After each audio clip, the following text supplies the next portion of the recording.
It is a good idea, actually. It's asking a girl to go out swimming with you in that way, um, and indirectly basically asking her out is actually a good idea.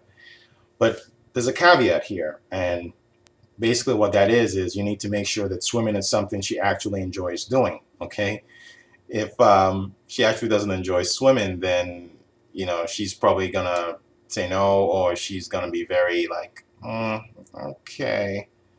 So make sure swimming is something she actually enjoys doing, all right?